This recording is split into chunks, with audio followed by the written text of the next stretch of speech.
Have you ever picked up your phone and just had that slightly unsettling feeling, that little whisper of paranoia asking, could someone know exactly where I am right now? Hmm. Could someone be tracking my location without me even knowing? It feels like something out of a spy movie, maybe? But after really digging into a stack of source material, it's clear this isn't just paranoia. No, it's definitely not. It's a very real possibility. And there are surprisingly, well, quite varied ways it can happen. Right.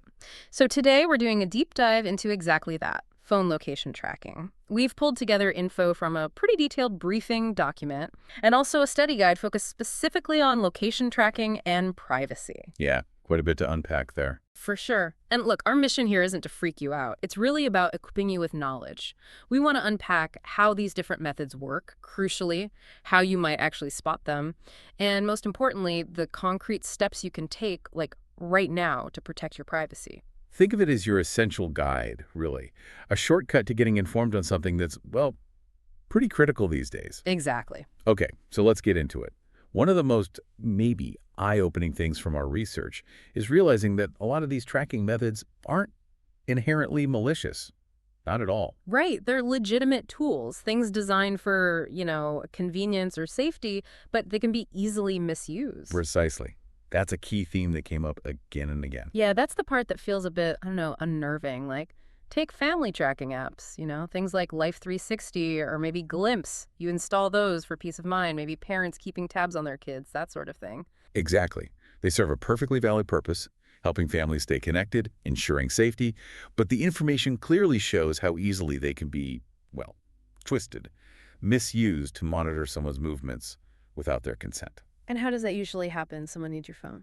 Yeah, typically it requires someone having access to your phone, even just briefly, to install the app or maybe just activate the tracking features if the app's already on there for some other reason. Okay, so let's say someone suspects an app like that was put on their phone without them knowing. How would you even spot it? Is it obvious? It's actually pretty straightforward to check, thankfully. On an iPhone, you just need to head into Settings, then Privacy and Security, and then tap on Location Services. Okay. That screen lists every single app that is asked for or has access to your location data. For Android users, it's similar. Settings, then Location, and finally App Permissions. And you're basically just scanning that list for anything that looks unfamiliar or suspicious. I saw one quote that really nailed it. It said, if you see an app like Life 360 or any other app you didn't install or don't use, you might want to take action. That sums it up perfectly. If something jumps out at you and an app you don't recognize, or one you definitely didn't install yourself, you've got clear options. Like what?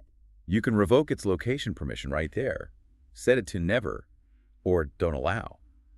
Or if it's maybe an app you used once but don't want tracking you anymore, you can often open the app itself and look inside its own settings for an option to turn off location sharing. Right. And, of course, the most direct route, if you really don't know what it is or why it's there, just uninstall the app completely. Okay, easy enough. That's good. But what about the features that are like built right into the phone?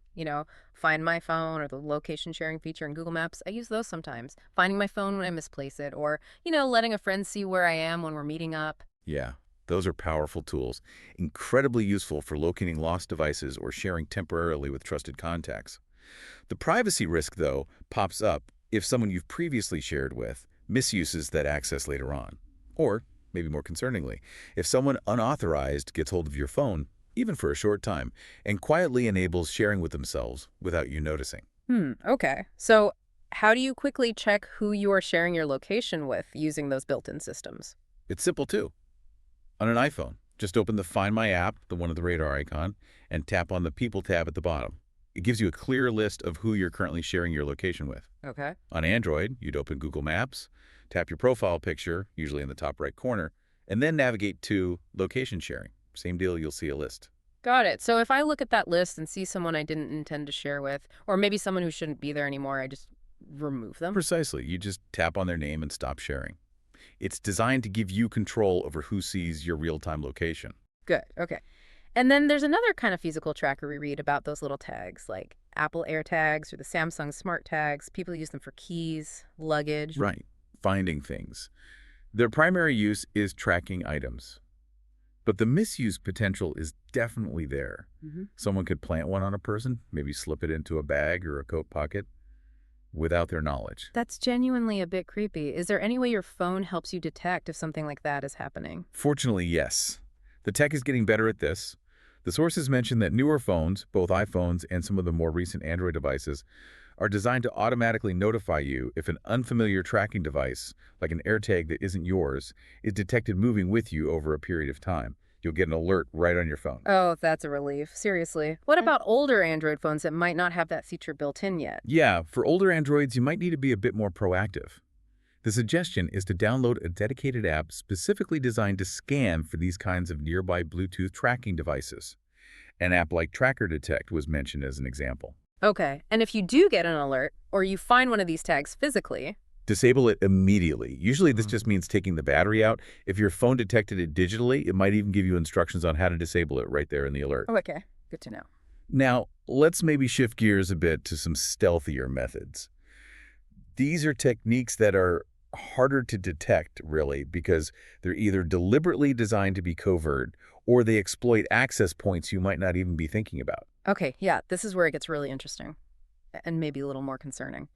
Tell me about spyware apps. How are they fundamentally different from those family safety apps we just talked about? Right, that's a really critical distinction that the material highlights. Unlike those family apps you download from the App Store, spyware is designed from the ground up to be invisible. Hmm. The sources put it quite plainly. They're designed to stay hidden and secretly monitor all your phone activity, including your location. Wow. They operate completely in the background, no icon on your home screen, no notifications, nothing to give away their presence easily. So they're hidden. How do they even get onto your phone in the first place if they're not in the official app stores?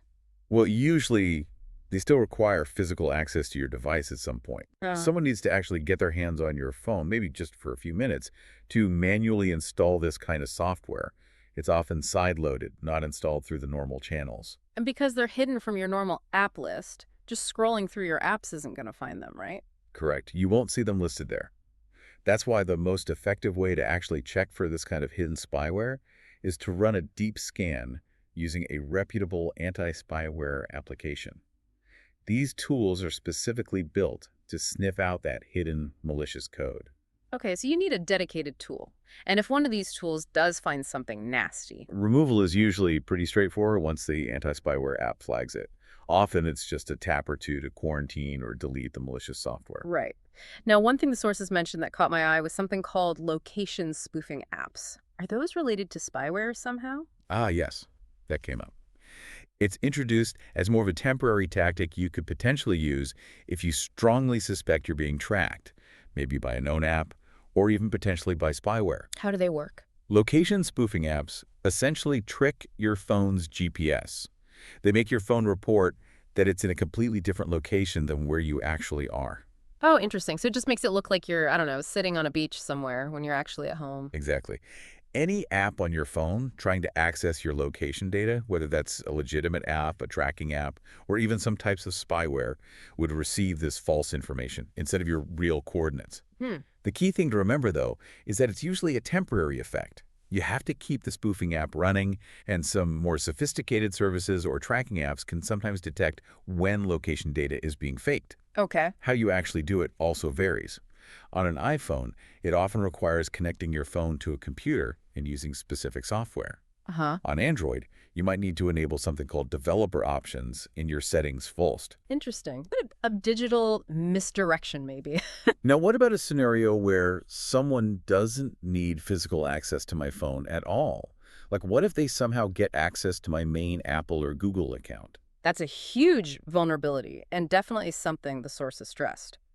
If someone manages to compromise your cloud account, your Apple ID, your Google account, they can often use the built-in Find My Device type services to track your phone's location remotely. Without ever touching my phone. Correct. They don't need your physical phone at that point. They just log into your account from their own computer or device, and they can see where your phone is reporting its location from. Wow, detecting that sounds incredibly difficult. How would you even know if someone was logging into your account remotely like that? You might not get an alert. It can be really hard. I mean, you might get a notification about a new login, especially from an unrecognized device. But if they're clever about it, or if they've somehow managed to make their device seem trusted in the past, you might miss it. The access is tied to the account, not necessarily the device you're holding right now. Okay, this brings us to a really, really critical point for you, the listener. What can you do, like right now, if you even suspect your account might be compromised? What are the absolute must-dos? This is absolutely essential, yes. Yeah. The sources are really strong on this. First, change your account password immediately. Make it something incredibly strong, long, and unique, not reused anywhere else. Okay. But even more important than just the password, enable two-factor authentication or 2FA on your account. Seriously, do this if you haven't already. Explain that again, quickly. Right. 2FA adds an extra layer of security. Even if someone gets your password, they also need a second piece of information to log in, usually a temporary code sent to your trusted phone number or generated by an authenticator app. It makes it much, much harder for unauthorized people to get in. Got it. Password plus 2FA. Anything else? Yes. As a final belt and braces step, especially if you strongly suspect unauthorized access has already happened, go into your Apple or Google account settings online. Look for an option that says something like Security or Devices, and find the function to sign out of all devices or log out everywhere. This forces any currently logged in sessions to re-authenticate. Okay, strong unique password. Definitely turn on 2FA for those critical Apple and Google accounts. That sounds like a non-negotiable takeaway there. Definitely. Now, the sources mentioned something really advanced, almost intimidating sounding. Pegasus spyware. Ah, yes. Pegasus. That's really in a different league altogether. It's described as highly sophisticated, basically government-grade spyware. It's notoriously been used against high-profile targets, the investigative journalists, political figures, activists, lawyers. So probably not something the average listener needs to be actively worrying about in their day-to-day life, but still important to know it exists. Precisely that. Awareness is key to understanding the full spectrum of threats, even the extreme ones. What makes Pegasus so dangerous, as the material points out, is how it gets onto a phone. The quote was something like, "Unlike regular spyware, Pegasus can be deployed remotely and doesn't require any action from the victim to be installed." Wait, so you don't have to click a bad link or download a dodgy file? Exactly. Yeah. That's the terrifying part. It can exploit vulnerabilities in the phone's operating system or apps to install itself completely silently, often just by sending a message or initiating a call that you don't even need to answer. It can infect the device invisibly over the network. Wow, okay. That is significantly more scary. How on earth do you even detect something like that if it's designed to be invisible and requires no action? It is very, very tricky. Detecting Pegasus generally requires specialized forensic tools. The sources mention tools developed by security researchers, like ones from CERTO or Amnesty International's Mobile Verification Toolkit, MBTT, or realistically, for most people, it would involve consulting with a cybersecurity expert who could perform a really deep technical analysis of your device. Not something you can just check in settings, then. Definitely not. And removing it. Difficult, I'm guessing. Extremely difficult, often considered almost impossible to fully remove without completely wiping the device. The most reliable options discussed are performing a full factory reset of the phone, erasing everything, or, in the most severe cases, actually replacing the device entirely. Jeez. Though for iPhone users who are specifically concerned about this kind of high-level, sophisticated threat, the sources did mention a built-in feature Apple introduced. That's right, lockdown mode. It's a special, high-security mode on iPhone, designed specifically to reduce the attack surface and provide enhanced protection against exactly this kind of advanced, targeted spyware like Pegasus. It restricts certain features to make the phone harder to compromise. Good to know that exists for those who might be in higher risk situations. Okay, let's maybe pivot now to methods that work differently again. These leveraged network connections or associated systems. They're often difficult for an average person to detect because they happen sort of outside your phone's immediate software environment. Right, like cell tower triangulation. I've definitely heard that term thrown around, usually in movies or TV shows. Yeah, it's a classic. This is a technique that mobile carriers themselves can use. They pinpoint your phone's location not by GPS, but by measuring the signal strength between your device and several nearby cell towers. By comparing those signal strengths, they can calculate a pretty good estimate of your location. Is that something, a tech-savvy individual could just do? Like, can my neighbor triangulate my position? Not according to the information we reviewed. It seems pretty clear on this. The quote was, this method isn't something your average person can pull off due to its technical nature. It's typically reserved for law enforcement. It requires access and cooperation at the carrier network level. Okay, so less of a risk from, say, a stalker or a personal acquaintance, much more of a state or agency level capability used in investigations. That seems to be the case, yes. And if it operates at the network level, I guess you can't really see if it's happening on your phone itself. There's no indicator. Correct. Detection by the user is essentially impossible because Okay. you don't control that network infrastructure. If you are genuinely concerned about this specific type of tracking, maybe in a very specific high-risk scenario, your immediate options are quite limited. Like what? Turning your phone off? Pretty much. Turning off your phone completely or enabling airplane mode would disconnect you from the cellular network entirely, making triangulation impossible at that moment. For a more permanent solution against this specific method, the sources mentioned getting a new phone and a new SIM card. But even then, it stressed that complete privacy from network-level tracking isn't really achievable as long as your phone is on and connected to a mobile network. It's kind of fundamental to how cell networks function. Right. So pretty hard to avoid entirely if you actually want to use your phone as a phone. Okay. What about Wi-Fi and Bluetooth tracking? How does that work? These methods leverage the signals your phone is constantly or often broadcasting. When your phone's Wi-Fi is on and searching for networks, it sends out probes that reveal some information. Similarly, Bluetooth, especially when it's discoverable or scanning for nearby devices like headphones or beacons, emits signals. And these signals can be picked up. Yes, scanners, often placed in public or commercial spaces like shopping centers or airports, can pick up these Wi-Fi and Bluetooth signals. By collecting data from multiple scanners, it's possible to track a device's movement within that area. And again, like cell tower stuff, this is probably happening in the background without any alerts on my phone. Exactly. You generally won't get a notification saying your Wi-Fi signal is being scanned. It makes it difficult for you, the user, to detect if your location is being monitored this way in real time. So what can someone do to protect themselves from that kind of tracking? The Wi-Fi and Bluetooth kind. This comes down to simple, proactive habits, really. The main advice is turn off your Wi-Fi and Bluetooth radios when you're not actively using them. If you're just walking down the street, do you really need Bluetooth scanning constantly? Probably not. Good point. Also, dive into your phone's Wi-Fi settings. Look for an option, sometimes buried in advanced settings, to disable automatic Wi-Fi scanning. This stops your phone from constantly broadcasting probes looking for known networks when Wi-Fi is technically on but not connected. It's also worth noting, the material mentions that modern phones, both iOS and Android, now use something called ME-FI address randomization for Wi-Fi. This helps make tracking harder because the unique identifier your phone broadcasts changes periodically, making it more difficult to link those signals back to a specific device over time. Ah, that's good. Built-in protection improving. Okay, Yeah. turn them off when not needed. Simple but effective tip. What about IP address tracking? I hear about IP addresses in relation to online security sometimes. Right, this can happen in a very specific way. Basically, if you tap on a suspicious link, someone might send you a dodgy link in an email, text message, or maybe even a social media message. Mm-hmm. If you click that link, the server hosting the destination page can log your IP address. And that gives them my precise real-time location, like my home address. No, definitely not. And that's a really key limitation the sources point out clearly. Your IP address generally only provides an approximate location, usually narrows it down to the level of the town or city you're in, or maybe the general area served by your internet service provider. It's also not real-time continuous tracking. It just captures your approximate location at the specific moment you access that link.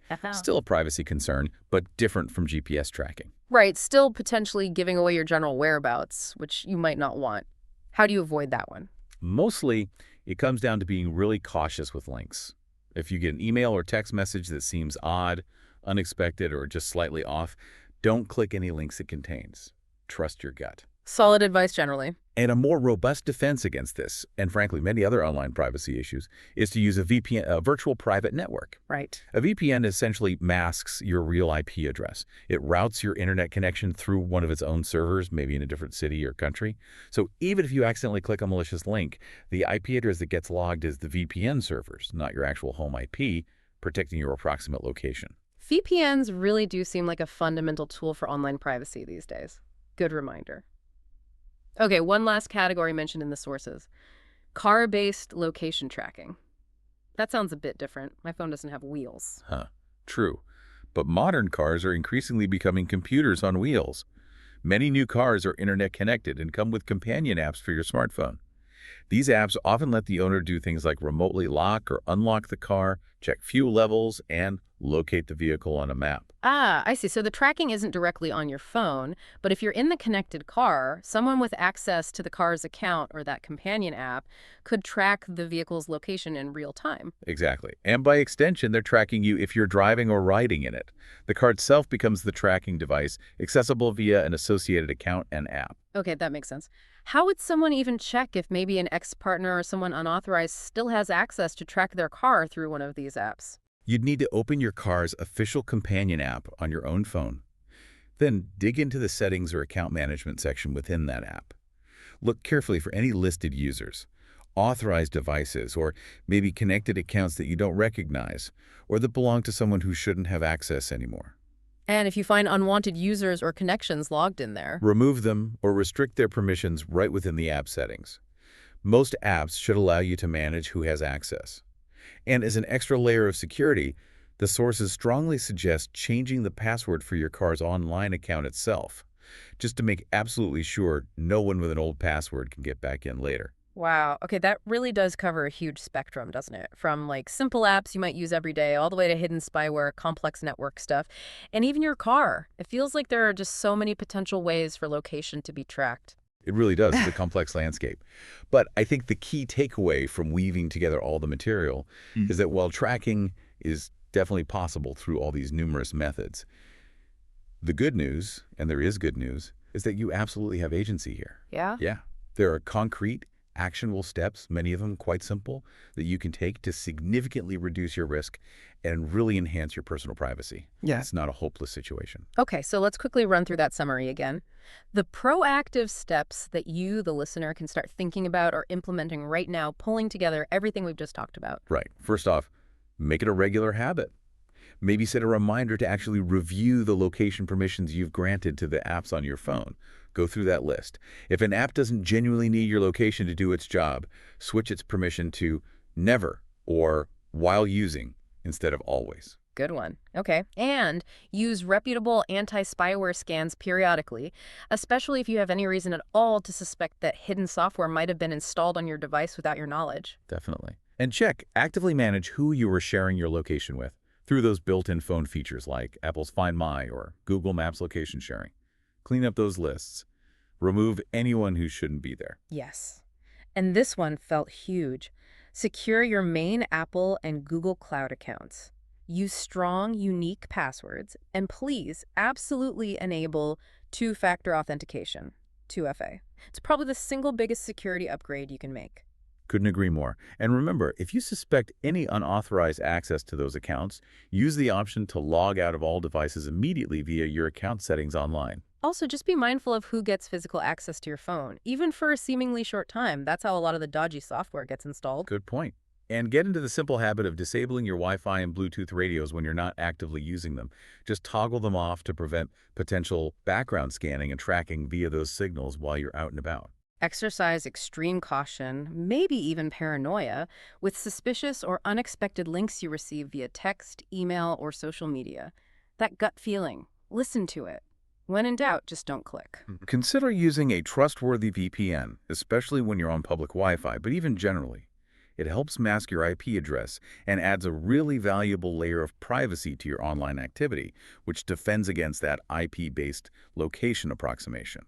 Pay attention to any notifications your phone might give you about unfamiliar personal tracking devices like AirTags being detected traveling with you. Take those alerts seriously and take action to find and disable the device if needed. If you have one of these modern connected cars, make sure you review your car's companion app settings. Ensure no unauthorized users have access, kick them out if they do, and definitely secure that account with a strong, unique password. And finally, as we mentioned, for iPhone users who might have heightened concerns about very advanced threats like Pegasus, familiarize yourself with and consider utilizing the built-in lockdown mode feature for maximum protection. That's a pretty comprehensive list. Yeah, that list really brings it all together nicely. It kind of shifts the focus, doesn't it? Away from just the fear of being tracked towards the power you actually have to protect yourself by understanding the methods and knowing what countermeasures are available. Exactly right. The sources consistently reinforce that while many features are designed for convenience or safety, they can be misused. That just makes being proactive with your settings, your passwords, and your general digital hygiene absolutely crucial. It's ongoing vigilance, really. This whole deep dive has really underscored that delicate balance, hasn't it? Between the intended usefulness and, let's face it, the real convenience of location features. I mean, hmm finding a lost phone is amazing, sharing your ETA with family for safety is great, and then the flip side, the potential for misuse and the significant privacy risks they inherently introduce. It absolutely does, and it leaves us, and you, the listener, with a really important question to mull over, I think. Given all these different ways your location could be tracked, how do you personally weigh the convenience and safety benefits of using location features against the potential risks to your privacy in your own daily life? Where do you draw that line for yourself, and what feels like the right balance for you? That wraps up today's discussion. Thanks for watching and tuning in. If you're curious to dive deeper into this topic, make sure to visit our website. The link is in the description below. Don't forget to subscribe and click the bell so you never miss an update. See you next time.